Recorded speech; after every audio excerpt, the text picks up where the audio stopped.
Turacyari mu kiganiro menya wirinde nkuko twatumaze kubabwira tugiye kuganira ku burwayi bushobora gufata umugongo.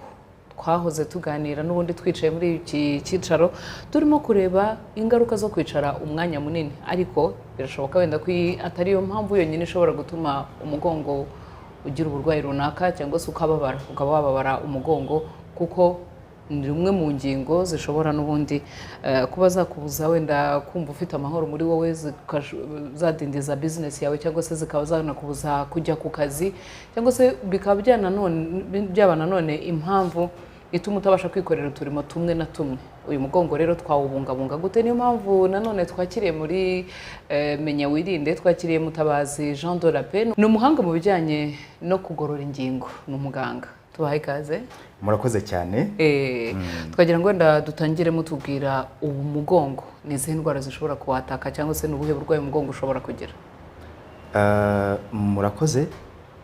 Umugongo ugira uburwayi bwinshi, hari uburwayi bwinshi, ariko mbere y'uko wenda umuntu yavuga uburwayi bw'umugongo mwanyemerera nkabanza nkavuga ku imiterere y'umugongo.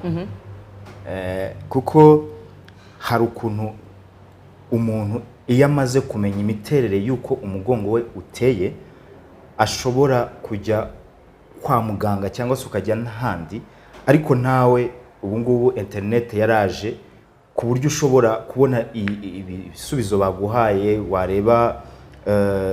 wareba ibyo wasomye cyangwa se ibyo internet yaguhaye, wareba n'ibisubizo kwa muganga baguhaye, nawe ukabasha kuba wavuga uti uyu mugongo wanjye ufite ikibazo.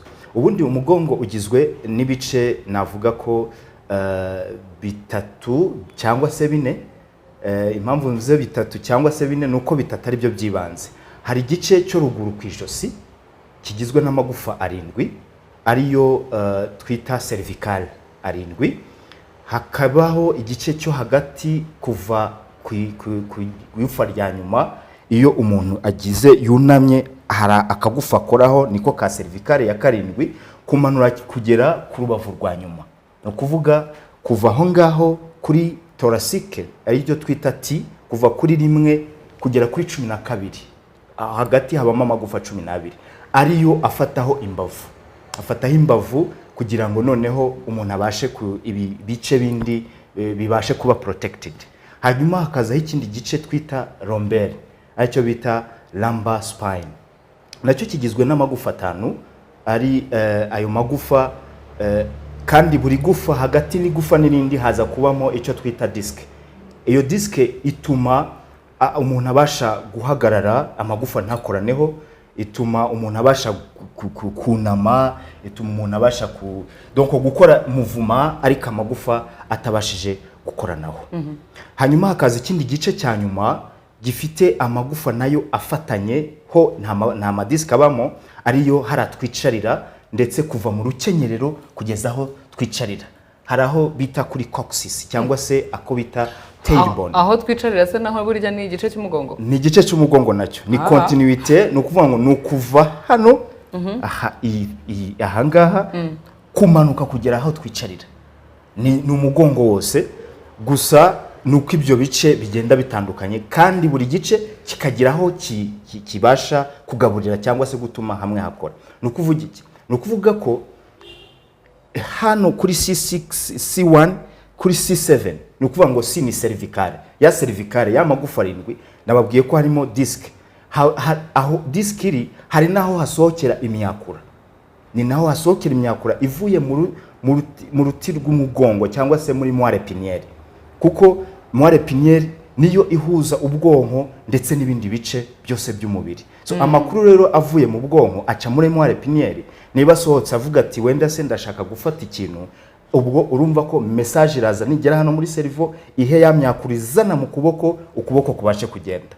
So ibyo bice rero byose bifite aho bituma ikindi gice cy'umubiri gikora.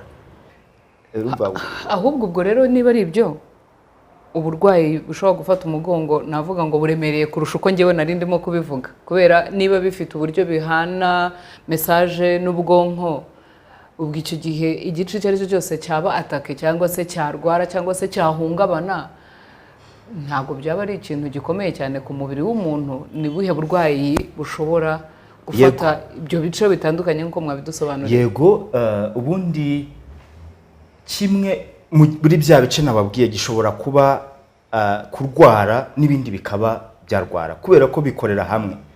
No kuvuga ko nshobora kurwara ijosi kubera ko ku ijosi niho ya message iva mu bwonko ijya mu bindi bice ibanza guca, ariko kubera ku ijosi kubera ko hari ibibazo bigatuma ya message itagenda neza.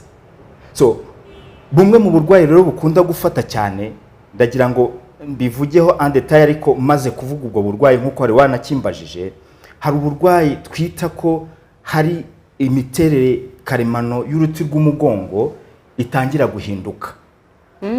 Ya mihindagurikire rero igatuma n'ibindi byose, izindi nyama, imitsi hakikije nayo ihungabana.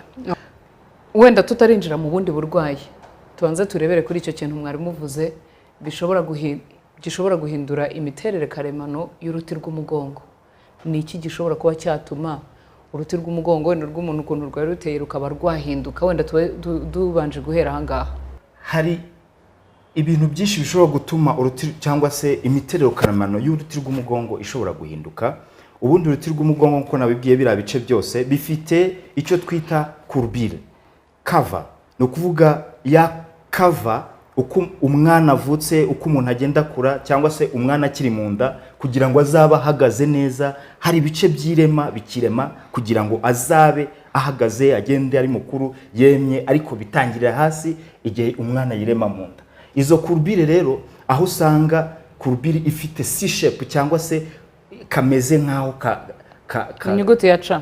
Inyuguti ya C. Hano ku ijosi ndetse no ku mugongo hasi birasa, bifite inyuguti imeze nk'iya C. Ndetse na hano hagati n'ahandi twicarira naho bifite inyuguti imeze nk'iya C, ariko yo ireba hano imbere. Iya hano ku ijosi irareba inyuma, mu gihe ya hano mo hagati n'ahandi twicarira ireba imbere, ndetse hano ku mugongo naho irareba inyuma. Iyo shape. So ugasanga rero uruti rw'umugongo rumeze gutya, ruragenda nk'urumeze gutya. Ibyo bigatuma noneho icyo twita shock absorber, kwa guhagarara, kwa kunama bikorwa neza nta kibazo gihari. Hari igihe rero bihinduka bitewe n'imikoreshereze mibi y'uruti rw'umugongo. Gute? Icya mbere, umuntu ashobora kuba aterura ibiro muri gym, noneho akadevelopa izi muscles z'imbere, iz'inyuma ntizinganye imbaraga. So ni ukuvuga ngo niba iza hano imbere zifite ibibaraga byinshi kandi ya courbure imeze gutya, so biratangira bize gutya, usange uruti rw'umugongo nta ya shape ifite karemano, ahubwo yabaye straight, which is bad. Kubera ko iyo ya courbure y'umugongo ihari, bituma muscles zirelaxa, ziba ziri muri position iri normal, ndetse bigatuma n'amaraso agenda neza azamuka ajya mu bwonko. Iyo rero za muscles zikontracta, ntizibe zinganya imbaraga, zibangamira circulation. Icyo ni kimwe. Cya kabiri, zibangamira imyakura isohoka muri ya moire piniere ijya kugaburira amaboko cyangwa se amaguru. Ugasanga rimwe na rimwe ushobora gutangira kudevelopa ibinya kubera ko ya myakura irabangamiwe no kugagara kwa ya mitsi itari muri position iri normal. Urakoze cyane. Nyemerera Dr. tubivuge mu rurimi umuntu kuri ikiganiro Menya Wirinde abasha kumva. Yego. Ni nk'ibiki bishobora kuba byahindura imiterere karemano? Nese wenda mwana mutanze urugero rw'umuntu wenda ushobora kuhaterura b'abantu bakora za siporo, ariko wenda ugasanga arakora irenze.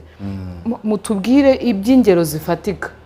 Se ni nk'ibiki wenda ntango urugero nk'abantu bakunda nko kwambara se urukweto rurerure, mbega ku buryo mukoresha ingero umuntu udukurikiye muri kano kanya ashobora kuvuga ati ibi bintu wabigabanya, cyangwa se ati burya bwose nubwo nabikoraga ntazi umumaro biramfasha. Yego. Murakoze. Hari ingero z'ibifatika, cyane cyane kwirirwa umuntu yunamye kuri telefone. Urabona ya courbure ya hano aho kuba gutya itangira kuza, donc urabona ko habayeho iyo rotation y'ijosi. So kwirirwa umuntu yunamye kuri telefone bituma ya miterere karemano ya hano hatangira guhinduka. Ndetse nkuko nabibabwiye, biza birakafekita hepfo ku mugongo, kubera ko hano no hepfo hano ni bimwe, iyo hamwe hahindutse rero ahandi naho haba affect, naho birahafekita. Icyo ni kimwe. Cya kabiri, kuryama ku misego myinshi. Kuryama ugasanga, urabona niba umuntu aryamye, ubundi normal mu Imana yabiremye, umuntu yakagombye kwisegura neza ukuboko kwe, kuko size cyangwa se ingano umubyimba w'umubiri w'umuntu akenshi usanga ukuboko kwe kuri proportionnel. Ni ukuvuga iki? Ntabwo kwamubangamira kwiseguye. Noneho ibaza umuntu wiseguye ukuboko ariko yashyizeho n'umisego, birangira bije gutya. Rero ibaze kuryama rero uri mu position imyaka 2-3 birangira kubera ko hano washyize stress nyinshi, cyangwa se hano bikarangira hatangiye gusaza kuko uhasaba imbaraga nyinshi. Urwo n'urugero rundi rwa gatatu. Tukunda kwakira abantu cyane batwara igihe kirekire nk'abashoferi b'amakamyo, ugasanga umuntu aratwara kuva Mombasa kugera i Kigali, ava mu modoka rimwe, ugasanga uko kwicara cyane amasaha menshi bituma rimwe na rimwe n'intebe wenda se ye itameze neza, ugasanga nta kantu kamufasha hano inyuma kugira ngo kagarde ya kurbire. Tabara n'ubu wasanga ubwo ntabyishe. Ku gatebo ugomba kwicara nyine uri tout droit kugira ngo iyo kurbire uyisigasire. Noneho ku muntu wicara amasaha menshi, cyangwa se bari aba driver, rimwe na rimwe ugasanga n'imodoka iragenda kubita, bigatuma noneho uko sekuse ituma ya madiske agenda. Ibyo birimo n'umunyengo. Nta munyengo urimo. Nta munyengo urimo, ahubwo urumva ko urasaba umugongo imbaraga nyinshi cyane. Uzabyumva wenda ku bantu bakunda kugenda no kuri moto, iyo aciye mu muhanda w'amabuye, adafite donc arwaye nk'umugongo, nibwo babyumva neza. Irasekuse agenda yumva wagira ngo umugongo barimo barawusekura. Bira rero ugasanga urwo n'urugero rundi rushobora gutuma imiterere y'umugongo karemano ishobora guhinduka, bigatangira gutuma noneho umubiri utangira gushaka izindi ngamba zo kwirinda, zo kwirwanaho. Iyo umubiri utangiye kwirwanaho rero, hatangira kuba muri we muscles zikocontracta. Iyo contraction nayo igatuma amagufa atangira kuva mu mwanya, kubera ko ntago biri karemano. Ukuvuga niba nicaye gutya amasaha menshi, izi muscles ziracontracta cyane, izirazi inyuma ziruhe. Kandi iz'imbere n'iz'inyuma nizo mu mpande zigomba kuba zifite imbaraga zimwe kugira ngo spine biri mu murongo. Zimwe rero niziba develop kurusha izindi, spine zatangira ijegajege, nicyo twita spine instability. Nitangira kujegajega rero, uko kujegajega bitangira kwangiza ibindi bice bikikije aho ngaho. Harimo imijyana y'amaraso, ugasanga rimwe na rimwe umuntu yatangiye kubyimba ibirenge kubera ko circulation yabaye disturbed, yarabangamiwe. Cyangwa se uko kujegajega kugatuma imyakura yaho iruhande itangira gukorwaho, kubangamirwa, ugasanga umuntu yatangiye kugira ibinya, cyangwa se ugasanga imbaraga zatangiye kuba nkeya. Yego. Ubwo ni uburwayi butandukanye nk'uko murimo kubidusobanurira bushobora gufata umugongo, kandi koko nk'uko byumvikana harimo ibyo tuba dushobora kubigiramo uruhare ari twe tubyiteye kabone. Nubwo nyine burya ikintu cya mbere ni amakuru. Irumvikana iyo udafite amakuru niho nyine ushobora gusanga wamaze kwiteza ikibazo cy'umugongo. Ariko reka turebe wenda uyu muntu ntiyari afite amakuru yuko wenda kunama kuri telefone, yuko se wenda kwicara umugongo we udashyigikiwe yuko bishobora kumutera ikibazo. Ayo makuru ntayo yari afite. Uyu muntu ashobora kubwirwa n'iki kugira ngo ahato wenda atazaza no kubareba ngo mumuvure akaza yaratinze, kugira ngo uyu muntu atazabageraho yaratinze, cyangwa se wenda aranarwaye ariko wajya kwivuza ndababara umutwe, kuko kenshi uburyo umutwe ni bumwe mu buryo umubiri uvuga. Nyamara atari ukuvuga ngo umutwe ni urwaye, ahubwo umubiri urimo kukubwira ngo nyamara mfite ikibazo. Umuntu ukurikiye Menya Wirinde muri kano kanya, twamubwira ko mu gihe umugongo ufite ikibazo ari ibihe bimenyetso ashobora kwibonaho cyangwa se kwiyumvamo. Hari ibimenyetso byinshi by'uburwayi bw'umugongo.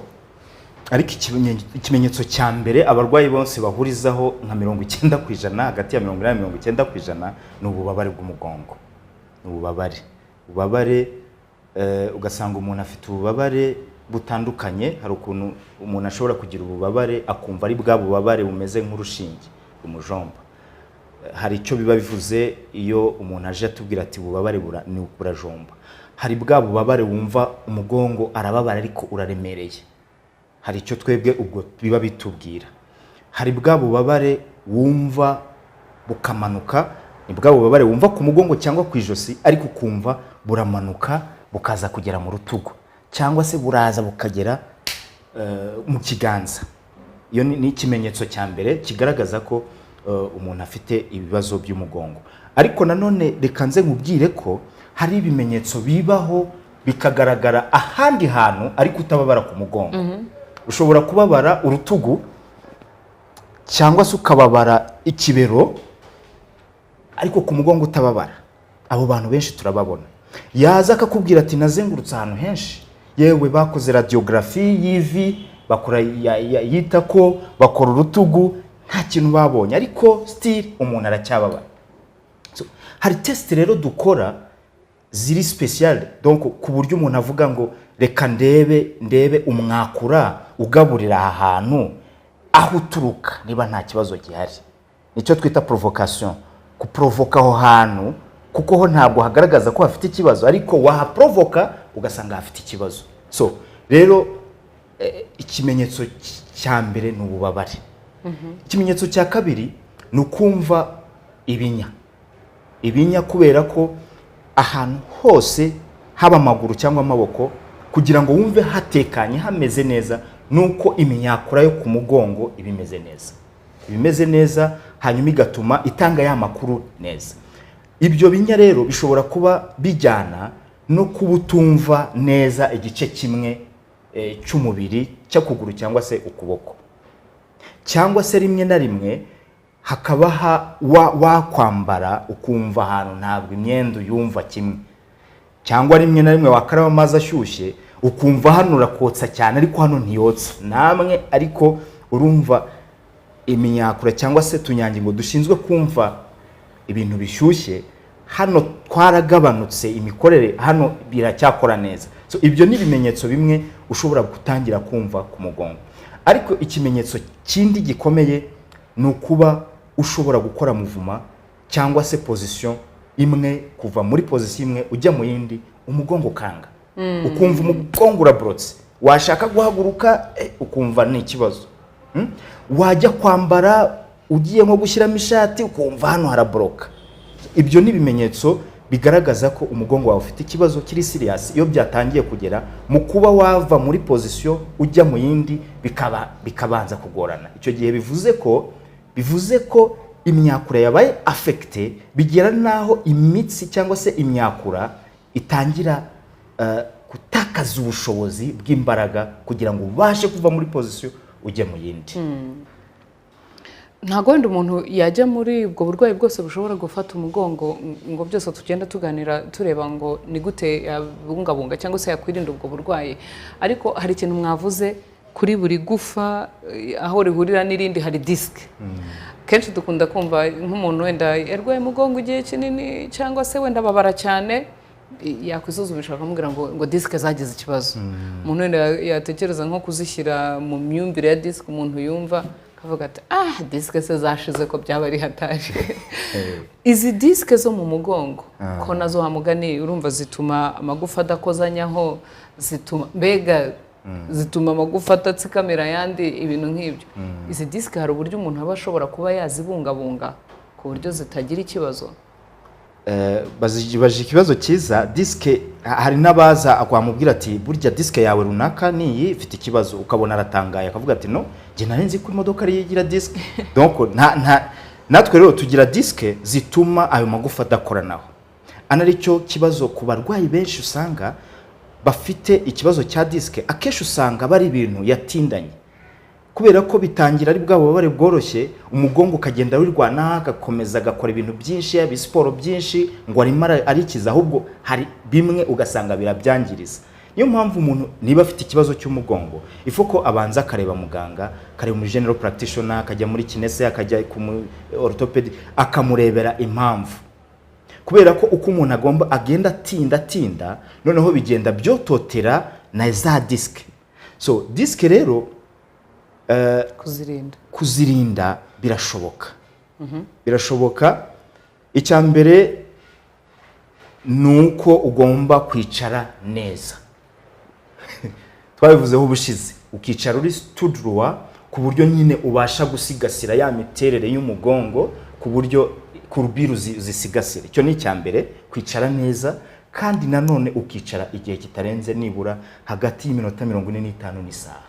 Ugahaguruka buri saha, ugahagurukaho niyo yaba amasegonda 30, ariko ugahaguruka kugira ngo ubashe gukora muvuma. Icyo ni icya mbere. Icya kabiri, kwirinda gukora ibintu wunamye cyane, ahubwo bishoboka ko wagerageza ukaca bugufi ukoresheje amavi no mu mwitako kugira ngo ubashe kusigasira ya miterere, kuko iyo wunamye cyane bituma ya miterere y'uruti rw'umugongo ibangamirwa. Iyo ubikora igihe kirekire rero disque zitangira kwishaka gusohoka kubera ko masozi z'iruhande zihakikije zatangiye gucika intege, zigasohoka byoroshye. Icyo ni cya kabiri. Icya gatatu, kugira ngo usigasire disque ku bantu bafite ibiro cyane, ifoke bagerageza kugabanya ibiro kubera ko iyo pressure, ibyo biro byinshi, umubiri ntago ubasha kubisiporta, umugongo ntago ubasha kwihanganira iyo weight, bigatuma rero noneho za disque zibangamirwa, zigatangira gusohoka. Mugani byabangamira disque, byabangamira umugongo ni byinshi. Gusa icyangombwa ni amakuru umuntu aba abonye kugira ngo umenye uburyo ushobora kubungabunga uwo mugongo wawe. Reka turebe uyu muntu wenda watinze kumenya aya makuru, yatinze kumenya ko arwaye, yatinze kumenya ko yarinda umugongo we. Umuntu atavuje umugongo kandi wenda umubiri waragiye umubwira, cyangwa se n'umugongo nawe ubwawe ukavuga ariko ntawuvuze, hari ingaruka bishobora kugira ku muntu? Yego, hari ingaruka nyinshi. Mu ngaruka nyinshi zirimo ku bantu twabonye bagiye baza baratinze, no gutakaza akazi igihe kitageze, kubera ko usanga uburwayi bwe n'akazi bidahura. Ukamubwira uti niba bishobotse akazi wagasezera. Hari abagasezera kubera ko ubona ko aho kugira ngo ajye mu kazi arakica umunsi ku wundi, agasanga afitanye ibibazo n'umukoresha buri munsi, arakererwa, niwe utanga raporo itameze neza kuko ntabwo wakora akazi hari ahepfo ku mugongo byanze, ijosi ryanze, biranga rwose. Icyo ni icya mbere. Icya kabiri, donc hari uko kugira kubagwa. Iyo umuntu yatinze, nubwo kubagwa twebwe tubifata nka option ya nyuma, ni amaburakindi kubagwa. Worldwide ntabwo ari hano twebwe gusa, na ahantu hose kubagwa ni option ya nyuma, nuko nta kindi kintu gishobora gukora. Ariko hari umuntu utinda ugasanga mu by'ukuri nta kindi cyakorwa, siritu iyo yageze kuri etape yo kuba ashobora kudafata inkari zaza ukabona zaje. Icyo gihe rwose keretse koko hari ibindi bintu bibaye, ariko iyo option niyo ibisigaye ya nyuma yo kubagwa. Kandi kubagwa, abahanga bavuga ko uretse n'abahanga n'ibyo tubona, haba warabuzi cyangwa se n'undi hari abazi, abava mu kuri operation bakabagwa neza bikagenda neza nibo bake. So rero niyo mpamvu n'abaganga ahantu henshi bakubwira ko ari option ya nyuma ishobora gufatwa, nabwo abaganga bakayifata rwose byabavunye mu mutwe. So ibyo rero ziri mu ngaruka zo gutinda.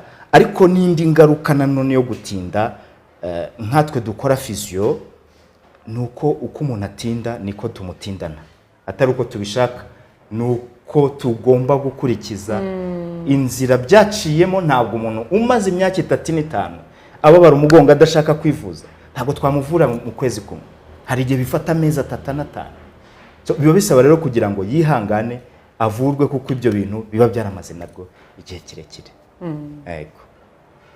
Izindi ngaruka umuntu yavuga ni uko abantu akomeza akanywa ibinini cyane kubera ko nta kindi kintu barabona mu by'ukuri ko arwaye, cyangwa se nawe ubwe ntabwo yumva ko hari ubundi buryo bushoboka bwo kuvurwa, agafata ibinini cyane bikarangira bimuteye izindi ndwara nk'igifu cyangwa se n'ubundi burwayi, hypertension, ibiki, donc ku buryo hari izindi ndwara zishobora guterwa n'imiti umuntu yafata igihe kirekire, kuko ibi bibazo bivurwa mu buryo buri mekanike, ntabwo ari ibibazo bivurwa mu buryo buri medical, ni uburyo buri mekanike, kuko nibiba byarabiteye akenshi ni mekanike. Yego, ngizi ingaruka zikomeye cyane nk'uko muganga arimo kuzivuga, zirimo no kuba watakaza ubushobozi bwo gukora, cyangwa se bikaba byakuviramo gusezera ku kazi imburagihe.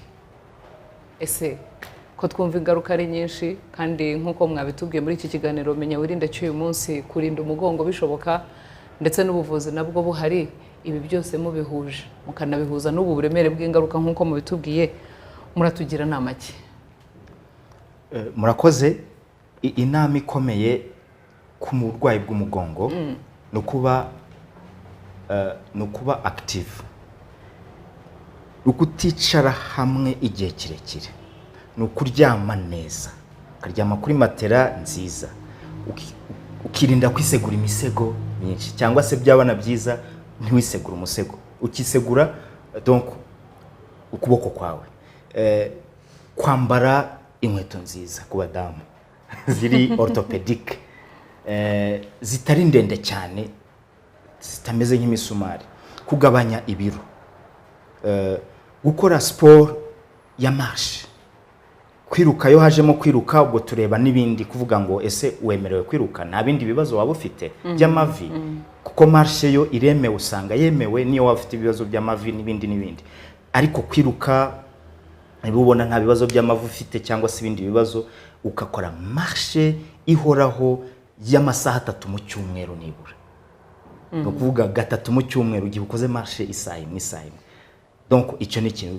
Koga niba bikunda, ari umuntu udatinya amazi, donc ibyo ni ibintu umuntu ashobora gukora kugira ngo abashe kwirinda umugongo, cyane cyane ku bantu navuga ngo bakora, ndakigarukaho, kwirinda bakora mu office, kwirinda kwicara amasaha menshi. Yego. Ikindi ku bantu bakora amasiporo aremereye, ni ukugabanya, akabanza agategura umubiri, ntajye muri siporo ari uko yari amaze igihe kirekire adakora siporo, agakora byinshi ugasanga nabyo biramwangirije. Fo gutegura umubiri bigafata umwanya utegura ko ugiye gusubira muri siporo. Murakoze. Inama ya muganga ati niba wicaye umwanya haguruka ukoremo umwitozo ngororangingo. Iyo nama nanjye mise nyubahiriza. Nawe niba wakurikiye ikiganiro Menya Wirinde wicaye ahantu hamwe utarimo kunyeganyega, wahaguruka ugakora akitozo kamwe kugira ngo ukomeze kubungabunga ndetse no gusigasira umugongo wawe, kuko twumvise ko ufite uburyo bwa hafi umugongo ukorana n'ubwonko bwa muntu. Courage. Naho utaha mu kiganiro Menya Wirinde cy'ubutaha tuganira ku zindi ndwara.